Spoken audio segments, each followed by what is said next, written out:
आपका झारखंड 22 न्यूज में आपका स्वागत है। कल 4 जून 2024 हिंदुस्तान का प्रधानमंत्री नहीं रहेंगे। 8 बजे से काउंटिंग जारी होगा दोस्तों, और 8 बजे शाम को 7 बजे लगभग चलेगा।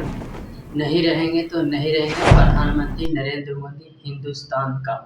ये हम नहीं कह रहे हैं दोस्तों, ये राहुल गांधी महागठबंधन कांग्रेस पंजा छाप का कलाम है। आप पूरा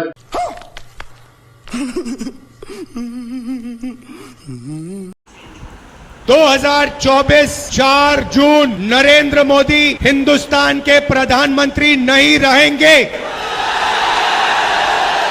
आप लिख के ले लो, आप लिख के ले लो, नरेंद्र मोदी जी हिंदुस्तान के प्रधानमंत्री नहीं बन सकते हैं। जैसे अंग्रेजी में बोलते हैं goodbye thank you. Adani को बचाने के लिए, अदानी के धन के लिए, अदानी की जमीन के लिए आपका कानपुर का सिर्फ हाथ नहीं, हाथ और गला काटा है। सारे के सारे मेड इन इंडिया को नरेंद्र मोदी ने खत्म किया। भाइयों और बहनों, 16 लाख करोड़ रुपया, 16 लाख करोड़ रुपया अदानी का कर्जा माफ किया है। मैं पूछना चाहता हूँ, कानपुर के कारीगरों का, छोटे बिजनेस वालों का, स्मॉल और मीडियम बिजनेस वालों का कितना कर्जा माफ किया? आपने क्या गलती की? यहाँ आपकी जमीन दे दी, अदानी को दी, 500 एकड़ आपकी जमीन उठा के दे दी। Airport, port, infrastructure, solar power, wind power, Hindustan की डिफेंस इंडस्ट्री सारी की सारी उनको दे दी। कोविड आता है, वेंटिलेटर नहीं है, ऑक्सीजन नहीं है, गंगा में लाशों के ढेर, और नरेंद्र मोदी की पार्टी कोविड वैक्सीन बनाने वालों से जब आप लोग मर रहे थे तब पैसा ले रहे थे। आप मर रहे थे, उन्होंने आपको कहा थाली बजाओ, आपको कहा थाली बजाओ, आपको कहा मोबाइल फोन की लाइट चलाओ। अदानी को कहते हैं पैसा गिनो,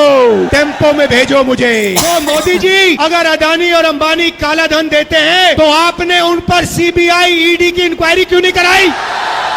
क्योंकि वो आपके मित्र हैं। छोटे बिजनेस वालों पर टैक्स, किसानों पर टैक्स, गरीबों पर टैक्स। इस जीएसटी को हम बदलने जा रहे हैं। एक टैक्स होगा, कम से कम टैक्स होगा, और अदानी और अंबानी के फायदे वाला टैक्स नहीं होगा। आज क्या हो रहा है भाई और बहनों? ये चाइना का फोन है। नरेंद्र मोदी ने चाइना की मदद की, चाइना के फोन बनाए। अदानी फायदा लेता है, अंबानी फायदा लेता है, चाइना की कंपनियां फायदा लेती हैं। आप लोगों का नुकसान होता है, कानपुर के युवाओं का नुकसान होता है। हम इस बात को बदलना चाहते हैं। हम चाहते हैं कि मेड इन इंडिया हो, हिंदुस्तान के युवाओं को फायदा हो, हमारा माल चाइना के युवा खरीदे। ये बदलाव हम चाहते हैं। और मीडिया वाले कहते हैं, देखो भाई और बहन, अदानी से कहते हैं, अदानी जी क्या चाहिए आपको? आपको जमीन चाहिए, आपको हिंदुस्तान की रेलवे चाहिए, आपको एयरपोर्ट चाहिए, आर्मी चाहिए, तो अग्निवीर चाहिए, लो। और आपको कहते भैया पकौड़ा बनाओ। इसने दिया है, ये अंबेडकर जी ने दी, महात्मा गांधी जी ने दी, और ये हिंदुस्तान की जनता ने दिया है। ये किताब, इसमें आपकी आवाज है, ये आपकी आत्मा है, ये आपका दिल है, ये आपका भविष्य है। इसको नरेंद्र मोदी फाड़ कर फेंकना चाहते हैं, इसको आरएसएस के लोग खत्म करना चाहते हैं। और मैं आपसे कह रहा हूं, आरएसएस छोड़ो, नरेंद्र मोदी छोड़ो। इस दुनिया में कोई ऐसी शक्ति नहीं है जो इस किताब को छू के दिखा दे। मोदी गया, बहनों थाली बजाओ। शाबाश बेटा, बहुत बढ़िया। हम कुछ नुकसान